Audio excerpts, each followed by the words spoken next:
देश दुनिया में घन कचरे का निकाल जितनी बड़ी समस्या है, कुछ उससे भी बड़ी समस्या सुएज की है, क्योंकि गंदे पानी का निकाल ट्रीट करके करना ये भारत के लिए एक बहुत बड़ी चुनौती है। भारत एक विकसित देश है और यहाँ आज़ादी के 75 साल बाद भी हम 75% जितना सुएज ट्रीटमेंट की फैसिलिटी देशवासियों को नहीं दे पाए हैं। विकास के नाम पर लाखों करोड़ों अरबों रुपए खर्च तो होते हैं, लेकिन ये जानकर भी आपको ताज्जुब होगा कि भारत में जो एसटीपी प्लांट्स कार्यरत है उसकी क्षमता सिर्फ 37% है। करीबन 72-73 एमएलडी सुएज भारत में जनरेट होता है और उसके सामने ट्रीट होता है करीबन 26-27 हज़ार एमएलडी, यानी 63% सुएज अनट्रीटेड भारत में कहीं ना कहीं जल संसाधनों में बहा दिया जाता है। और इसीलिए सुएज ट्रीटमेंट, अच्छे और सस्ते सुएज ट्रीटमेंट प्लांट की ज़रूरत पड़ती है। और वडोदरा के पादरा के लूणा गांव में एक ऐसी ही खास पहल की गई है, जहां एक कॉम्पैक्ट मॉड्यूल बनाया गया है कि यहां गांव का जो सुएज का पानी है वो ट्रीट करके सीधा सीधा कृषि यानी खेती में इस्तेमाल किया जा सकेगा।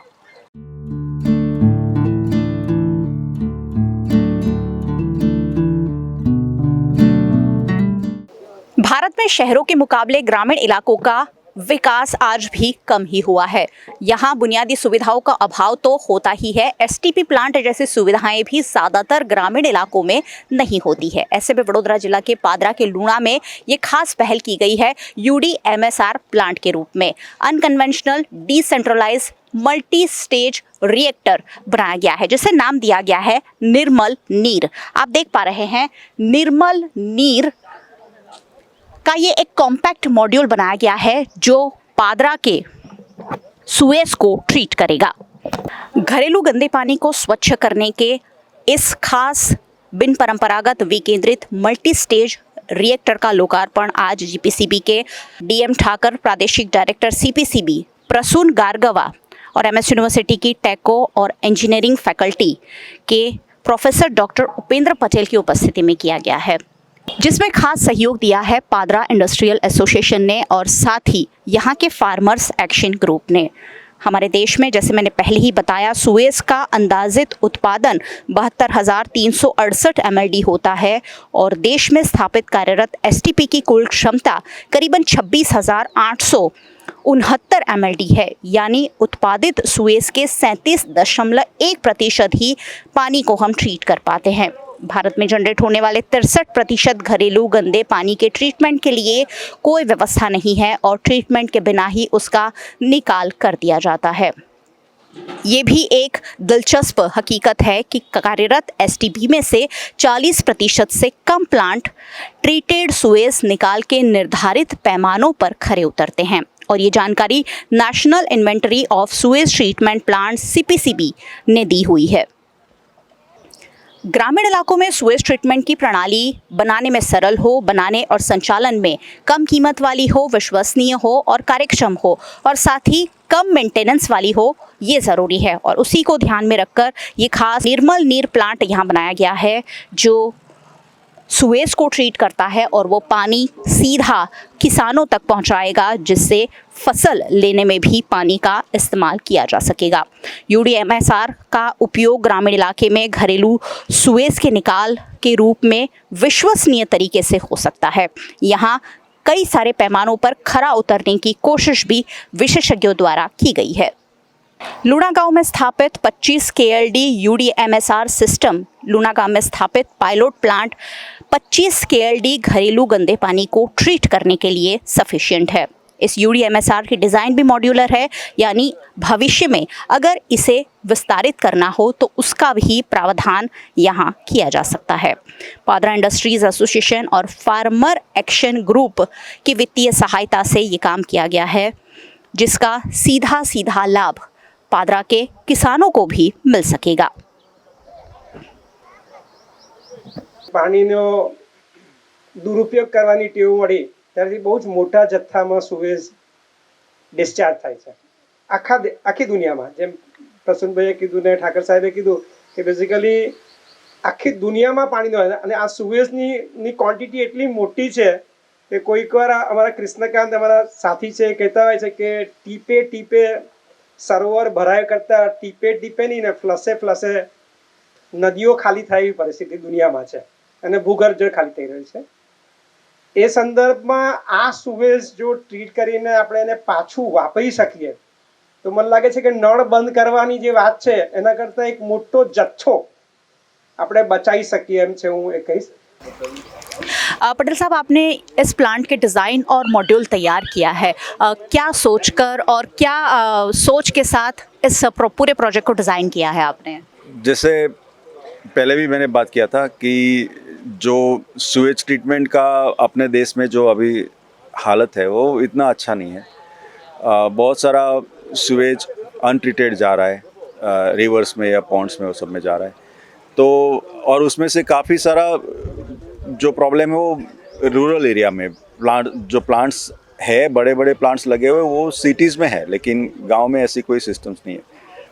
तो उसकी वजह से ऐसा एक सिस्टम बनाना था कि जिसको ईज़िली इंस्टॉल किया जा सके.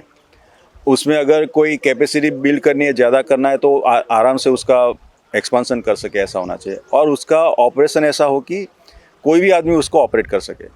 तो वो बेस में रखते हुए, वो ध्यान में रखते हुए ये सिस्टम पे हम लोग काम कर रहे थे. तो काफ़ी मेरे स्टूडेंट्स ने उसके ऊपर काफ़ी मेहनत किया, हम लोगों ने काफ़ी पिछले 10 साल में मेहनत किया और तब जाके ये सिस्टम इस तरह से बना हुआ है. तो अभी उसका ये जो अभी चल रहा है वो ऑलमोस्ट पिछले 3 महीने होने आए, चालू हो गए जब से. और कंसिस्टेंट उसका परफॉर्मेंस है, जैसा हमने लैब में देखा था वैसा ही परफॉर्मेंस इसका मिल रहा है. So that is what I think is the outcome of this system. Sir, GPCB और एमएसयू के बीच आज एक एमओयू भी किया है, ये एमओयू किस तरह काम करेगा?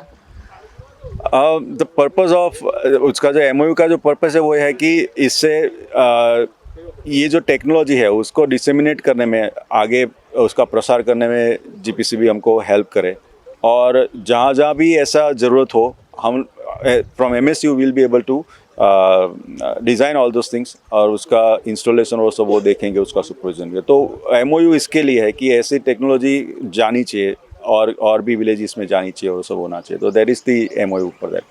सर, सुएज की समस्या देश दुनिया में बहुत बड़ा मुद्दा बनी हुई है, ऐसे में ग्रामीण इलाके में की गई इस पहल के बारे में आप क्या कहेंगे?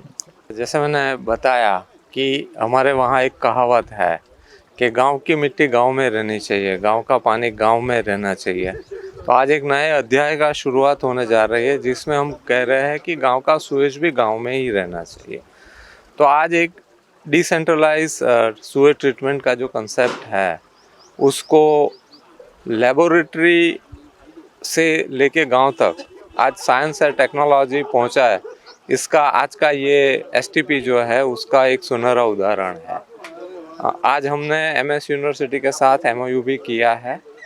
गुजरात प्रदूषण नियंत्रण बोर्ड का जो रोल है, एक रेगुलेटर के साथ साथ एक फैसिलिटेटर का भी रोल है. और उस रोल के तहत आज हम ऐसे अच्छे सस्टेनेबल टेक्नोलॉजीज़ जो है और जो सस्टेनेबल सॉल्यूशंस है उसको लोगों के तक पहुंचाने का काम करने के लिए आगे बढ़ेंगे. उसका आज ये कार्यक्रम में एक हमने शुरुआत किया है. सर, आज आपने ये प्लांट देखा होगा, जो एसटीपी के जो पैमाने हैं उस पर ये कितना खरा उतरता है?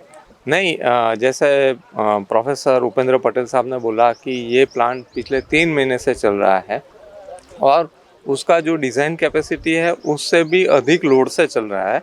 फिर भी बहुत अच्छे जो पैरामीटर्स है वो मीट हो रहे हैं, अच्छी तरह से मीट हो रहे हैं. और ये जो फंडामेंटली ये जो टेक्निक है ये प्रूवन टेक्नोलॉजी है जिसको अटैच ग्रोथ प्रोसेस बोलते हैं. और अच्छे से ये ट्रीट हो रहा है. हमें भी ये दिखाई दे रहा है कि पानी सुएज में से निर्मल हो रहा है और जो उसका नाम भी दिया गया है कि निर्मल, के जो सुएज में से अशुद्धियाँ है उसको दूर करेगा और एक अच्छा सा पानी यूज़ होगा. प्रदूषण नियंत्रण बोर्ड का एक अभिगम रहा है कि ट्रीटेड सुएज जो हमें कंटिन्यूसली मिल रहा है तो उसका उपयोग इंडस्ट्री में हो, इरिगेशन में हो और एक इंडस्ट्री अर्बन सिम्बायोसिस है वो बना रहे, उसके लिए हम प्रयत्न कर रहे हैं. सर, सीपीसीबी की ओर से हमेशा ही प्रदूषण को कम करने के और तरह तरह की पहल की जाती है। आज जो पहल की गई है, इसे ग्रामीण इलाके में और बढ़ावा देने की कितनी ज़रूरत आप मानते हैं? जो आज की जो पहल है वो समय की आवश्यकता है, महत्वपूर्ण आवश्यकता है, क्योंकि इस तथ्य से आप हम सभी भली-भांति परिचित हैं कि सीवेज का ट्रीटमेंट और डिस्पोज़ल एक समस्या है, ये वैश्विक समस्या है। जैसे मैंने पहले भी कहा है कि ये सभी जगह में, और अभी तक होता ही आया है कि जो सीवेज ट्रीटमेंट का हमारा जो कंसेप्ट था वो मूल रूप से शहरों तक सीमित था कि सीवेज ट्रीटमेंट प्लांट बनाना है, सीवरेज सिस्टम जिसको नेटवर्क बोलते हैं, उससे हमको सीवेज पहुंचाना और ट्रीट करके उसको छोड़ देना है। गांव में या तो इसको इकोनॉमिक एस्पेक्ट बोलिए कि ये खर्च के आधार पे इतना छोटा स्केल में बनाना संभव नहीं था, इस तरह की भ्रांतियां कुछ थीं। हाँ, और इतनी तकनीकी भी ऐसी नहीं थी जो इतना छोटा स्केल पे कुछ रिज़ल्ट दे पाए। तो इसलिए इस दिशा में शुरू में शायद प्रयासों में कमी रही, लेकिन ये बहुत महत्वपूर्ण है कि आज हम गाँव के लिए भी एक इस तरह की तकनीक विकसित कर चुके हैं, जिसमें जो कॉस्ट इफ़ेक्टिव है, जिसमें कम खर्च में, जिसका ऑपरेशन मेंटेनेंस भी जो है बहुत कम है, और उसको देख रेख की भी ज़्यादा स्किल्ड मैन पावर की ज़रूरत नहीं है।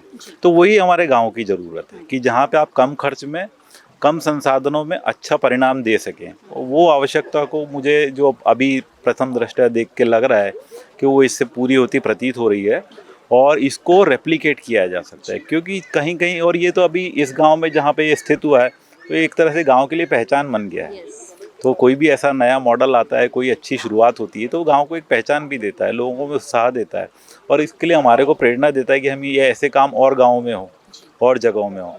तो हम प्राकृतिक संसाधनों को बचा रहे हैं, नदी के जल को बचा रहे हैं, क्योंकि इसको रीयूज़ कर रहे हैं हम लोग इरीगेशन में या कहीं, तो वो भी बच रहे हैं। दूसरा, इनका डिस्पोजल को कोई कंटेमिनेशन भी नहीं हो रहा है। तो दोनों फ़ायदे हैं। इसको रेप्लिकेट होना चाहिए, ज़्यादा से ज़्यादा बढ़ावा होना चाहिए। इस तरह की और भी जितनी तकनीक हैं, जितने संसाधन और उनको मिलते हैं, करना चाहिए बिल्कुल। सर, इस प्रोजेक्ट में सबसे बड़ी बात यह है कि इंडस्ट्री भी जुड़ी है और साथ में किसान भी जुड़े हैं। तो ये जो गठबंधन है वो किस तरह से आगे बढ़ेगा और कितना फ़ायदेमंद है ये?